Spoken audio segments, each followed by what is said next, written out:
One of these three young men is a newly crowned national champion. What is your name, please? My name is Dennis Kyle. What is your name, please?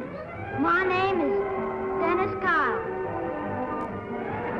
What is your name, please? My name is Dennis Kyle. Two of these people are imposters. Only one is the real Dennis Kyle and is the only one sworn to tell the truth. Geritol, America's #1 tonic. Geritol, the fast-acting, high-potency tonic that helps you feel stronger fast, presents To Tell the Truth. And now, here is our host, Bud Collier. Thank you very much. Good evening, and welcome once again to Tell the Truth. Now may I introduce our panel. What is your name, please? My name is Betty White. My name is John Cameron Swayze. My name is Kitty Carlisle. And my name is Hy Gardner.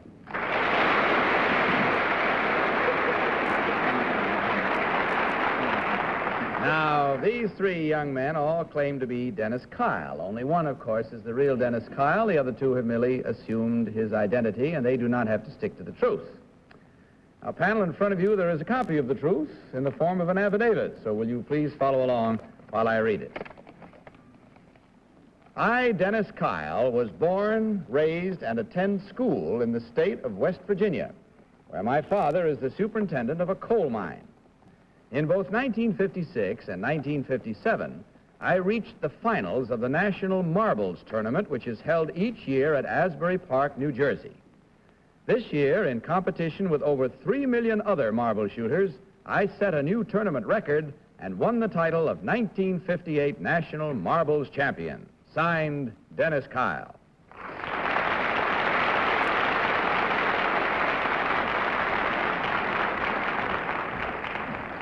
Now, as you heard, panel, these three young men all claim to be Dennis Kyle, marble champion. Only the real Dennis Kyle must answer your questions truthfully.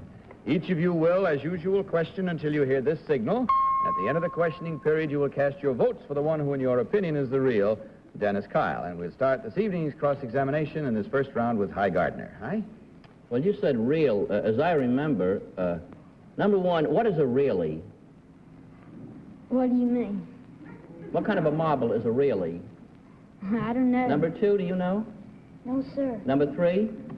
I think it really is a real marble. Considered real marble, not just... Number three, where in Asbury Park did you win the marble championship? It was on the beach, actually. I mean, they had a regular cork ring, and it was set They had cement on it. In other words, you didn't shoot in the sand? No, sir. Number one, in what hotel in Asbury Park did you stay while you were there? The Monterey Hotel. Number two, where did you stay? Seaside Hotel. Number three, where did you stay? Holbrook Hotel. Beg pardon? The Holbrook Hotel. The Holbrook. Well, I'm glad it wasn't the Halfbrook. Betty White, please. Number two, what are marbles made of? Well, they're made of glass. Why do you call them marbles? Well, because everybody calls them marbles. Well, it figures. Number three, what was this record you set? Well, I hit actually about 57 or 58 marbles in a row out of the ring. Is that more than anybody else has ever done? No, sir, the regular record was about 37, 38. All right, thank you. And number one, what's the capital of West Virginia? Charleston. Number two, what's the capital of West Virginia? Charleston. Charleston. John Cameron Swayze. Number three, with your record, do you ever find anybody who'll play you marbles for fun? Yes, sir. You do. Do you favor the knucks up or the knucks down method of shooting? Knucks up, sir. Knucks up. What's an Aggie? An Aggie is what I shoot with. Very good. Do they use Steelies anymore? No, sir, they're not allowed in the tournaments. Why not? I don't know, actually. The referee just told me I couldn't use them. Number one, what are tickers? I don't know. Number two, things have changed since I was a boy. Number two. No, I'm sorry, I don't know. Number three, do you know what tickers are? Well, tell me then, what's an Emmy? Number three. An Emmy is what is used inside the ring. Kitty? Very good. Oh, this is just too much. Did your father ever take you down in a coal mine, number one? Are you talking to me? Yeah, number one.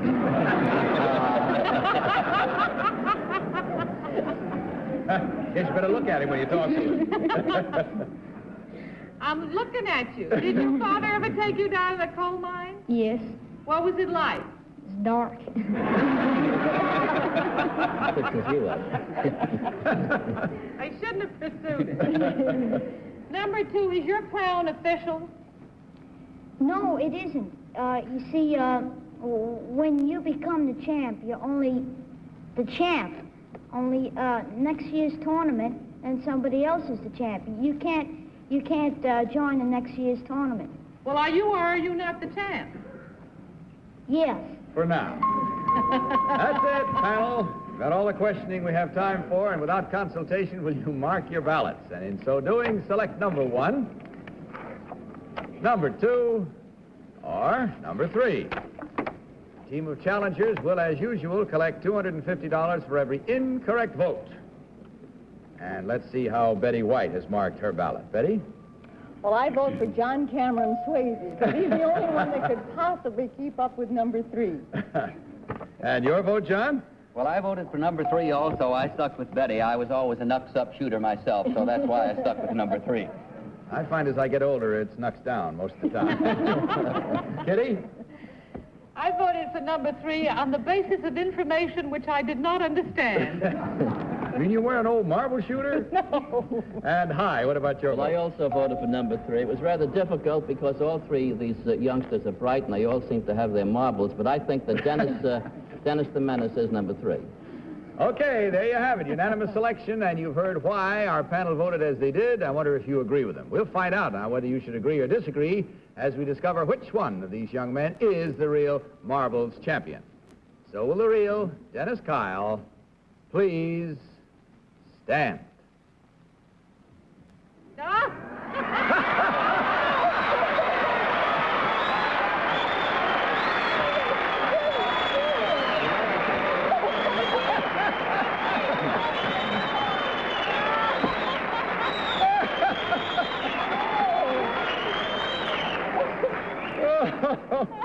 Boy, he's really got all his marbles. Not to be trusted.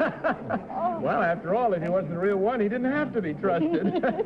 Number 2, tell us who you really are and what you do. Well, I'm Tommy Halloran, and I was born in Dallas, Texas, and I now live in Long Island.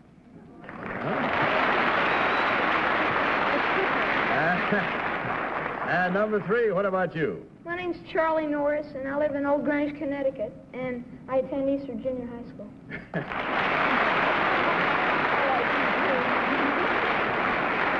And you should also add that you know just enough about marble shooting to fool the whole panel, too. Quick checkup will tell you what you don't need to know because you already know it, I'm sure, boys. There were 4 incorrect votes at $250 each. You could do the dividing of $1,000 from Geritol. Congratulations, and good night and good luck to you all. Bye. Now may we have our next team of challengers, please.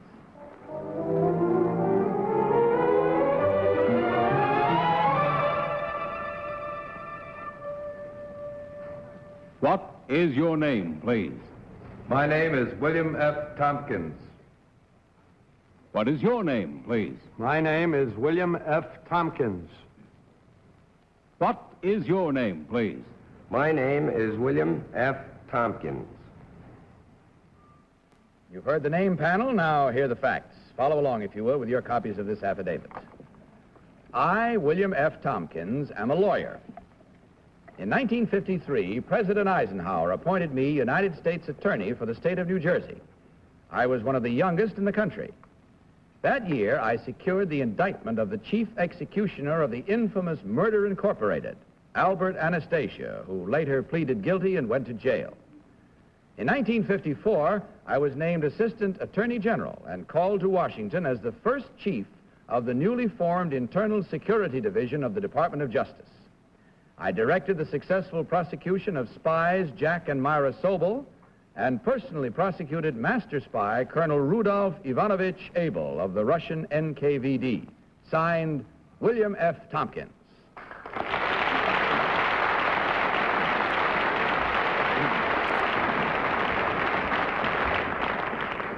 So, panel, here we have three gentlemen all claiming to be William F. Tompkins, former chief of the Internal Security Division of the Department of Justice. And we begin this cross-examination with Kitty Carlisle. Kitty? Thank you, Bud.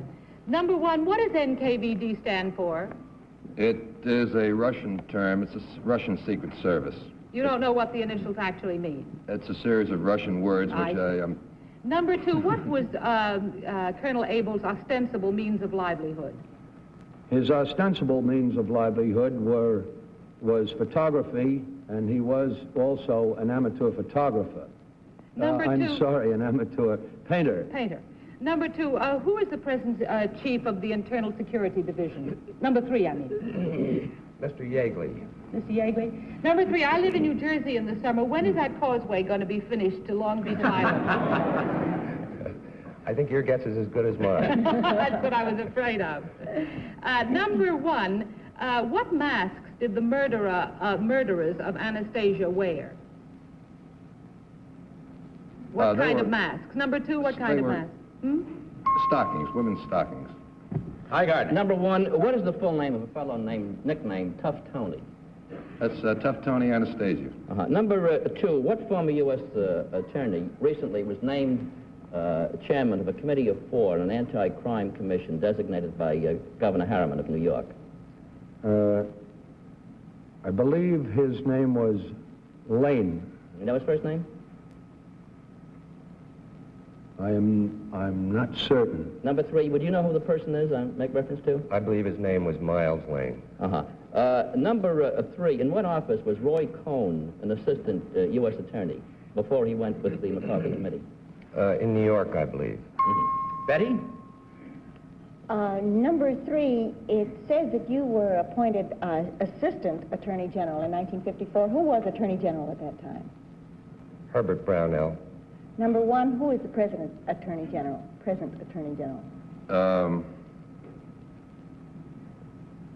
Number two, who is the present Attorney General? The successor, I'm sorry, I don't know. Number three? William Rogers. Number one, where was Anastasia killed? In the hotel at 57th Street, the Park Sheraton.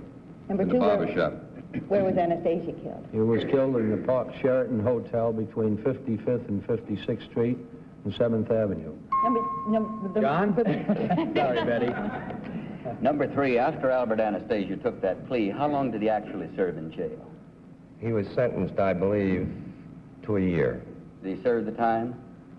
I believe he would probably get some time off for good behavior. Number two, what does Tough Tony Anastasia do? What's he known for? He's known as the waterfront boss, dock boss. Number two, tell me, where is Colonel Abel now, the Russian spy? Colonel Abel is in jail. Do you know where he's held? Yes, I believe he's in Texas. Number three, is that correct? I believe that Colonel Abel was held in jail in New York in the West Street Jail. That's it. Time once again to vote. And again, without consultation, please mark your ballots. Voting thereby for number one, number two, or number three. Betty, you're fast. Got your mind all made up? I'm not very slow, but I'm pretty dumb. Who's the four? I'm going to try it again. I vote for number three because he did know the present Attorney General. Mm-hmm. John Cameron Swayze, your vote. I voted for number three, strictly on a hunch. Kitty? I voted for number three because of the Attorney General and because of misinformation from the other two, one and two. And High? Well, we'll probably all get the murder sentence, but I also voted for it. You know, Miles Lane had a lot of the answers. We're probably wrong. Well, at least you're unanimously wrong if you are. You were before. Let's find out, though, and the quickest way is to discover which one is the real former chief of the Internal Security Division of the Department of Justice. So may I ask the real William F. Tompkins to please stand up. There.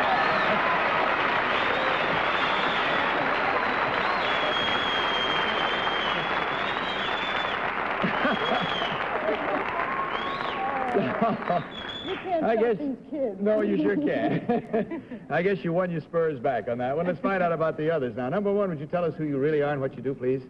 My name is George Lambert. I'm a mill representative for the Marvellum Company, paper converters in Holyoke, Massachusetts. Thank you, sir.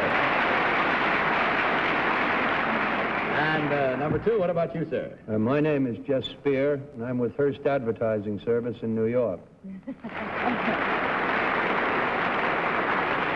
Well, I know the boys' faces brightened when I said they were all incorrect votes, but for you, there were no incorrect votes. However, from Geritol, with our compliments, $150, gentlemen. We thank you very much for being with us.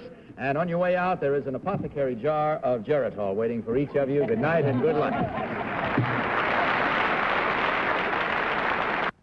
Now, may we have our third team of challengers, please?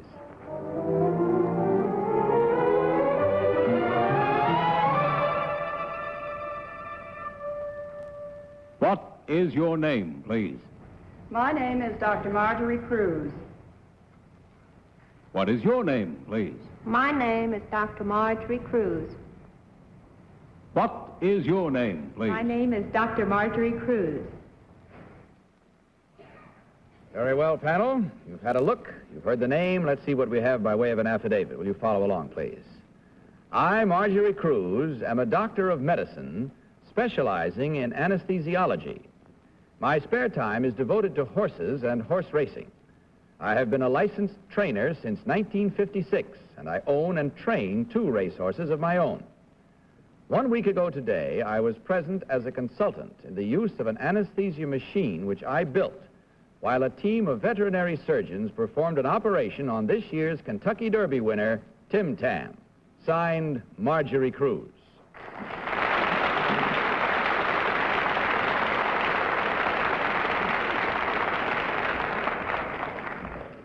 So these 3 ladies all claim to be Dr. Marjorie Cruz, anesthesiologist and horse trainer. And we'll start this round with Betty White. Betty?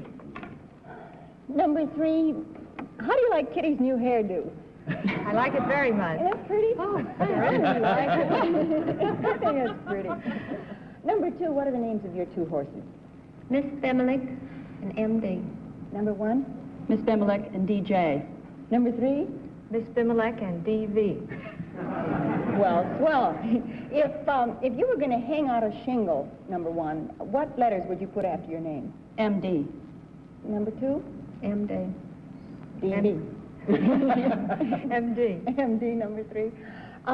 Number 1, what were the circumstances around at the time that Tim Tam was hurt? Where and when was he hurt? Oh, he was hurt in the Belmont stake race at Belmont and had his sesamoid bone fractured. You know how that hurts. Number 2, where did it take place? At Belmont Park. Number 3, when did it take place? About 3 weeks ago. Number 3, tell me, why is it that only spavined horses win the Kentucky Derby? I don't know. Number 1, can you answer that? No, I don't know. I'm sorry. Number 2? No, I don't know that. Didn't know that. Any reason? Number 2? A happy sesamoid. No, I said spavined. You understood that? All of you? Mm-hmm. Number 2, how many bones in the, how is it, sesamoid? Is that pronounced correctly? How many bones How many in the bones? sesamoid bone? Yes, how many? Just 1, 2, 3? There's 1 bone. Number 1, who is Willie the Shoe? I don't know. I'm sorry. Number 3, what is a morning glory? A morning glory is a horse who works very fast in the morning, but doesn't go very fast in the afternoon. Number 2, what? Kitty? Number 1, what operation was performed on Tim Tam? Tim Tam had 14 bone chips removed from his sesamoid bone, the lower half of it. Number 2, who rides your horses? Jockey. Who?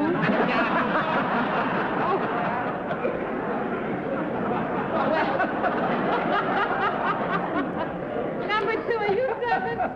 Yes. You are, where are you from? Kentucky. Ah.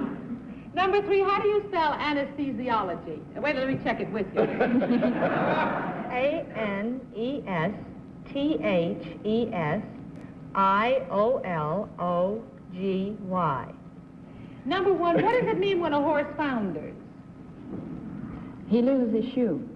Number 2, what does it mean when he founders? He's eating too much. He's eating too much. Number 3, do horses ever get sodium pentothal? No. Number one, what's the difference between chloroform and ether, or are they the same? No, they're not the same. They're two different gases. Hi? Isn't that the truth serum you were talking about? Yeah. Why, do you have a talking horse somewhere? He wants to find out who's going to win.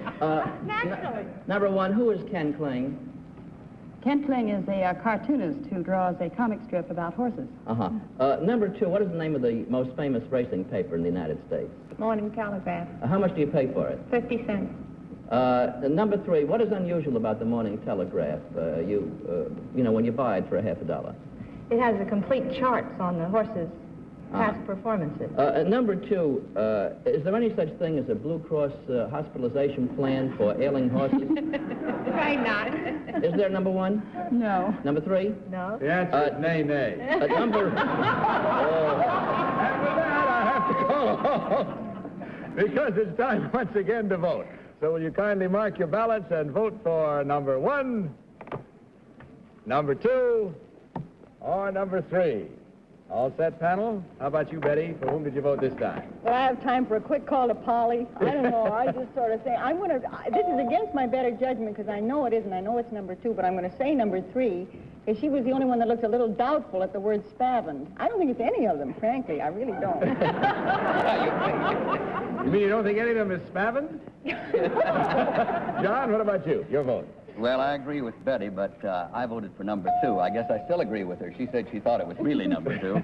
All right, get out of that one. Kitty? I voted for number two. I should have voted for number three, who liked my hairdo, but I knew that number two knew what foundered meant, and I believe she's right. You're all sounding more like Polly tonight than any. Hi, Gardner. I also voted for number two, strictly on illogic. I could never pick a horse. Why should I be able to pick a doctor who works on horses?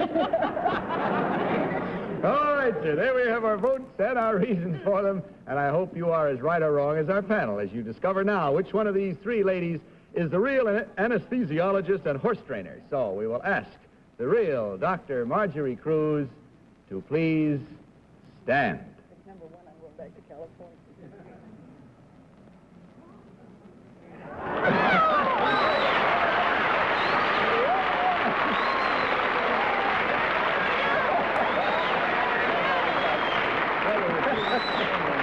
Thank you, Doctor. Very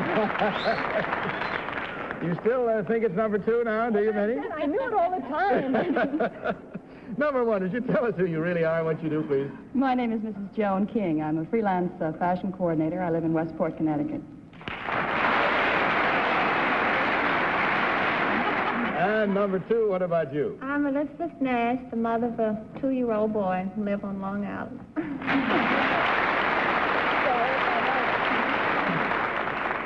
My name is Sammy Sesamoid, and I want to tell you that in checking up the score, we found that there was one correct and three incorrect votes at $250 each for a total of $750 in Geritol, ladies. Hope you enjoyed your visit. We certainly enjoyed having you here. Good night and good luck, and on your way out, stop and pick up your apothecary jar of Geritol. Bye. Well, that's all the time we have for tonight, except on behalf of all of us, I do want to thank you, Betty White, for having been with us these last 3 weeks. It's been a real joy. Well, it's sure been fun for me, Bud, and I'm going to be awfully glad to see Polly back here again next week. Yeah, Polly will be back next week.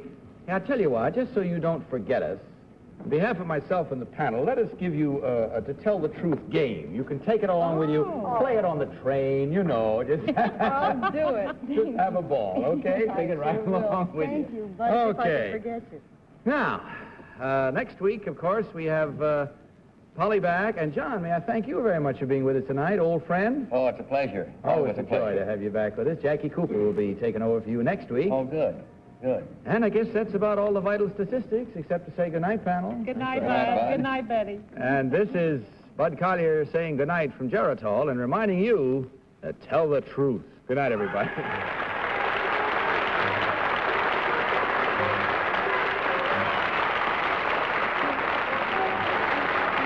To Tell the Truth is Mark Goodson, Bill Godwin production in association with the CBS Television Network.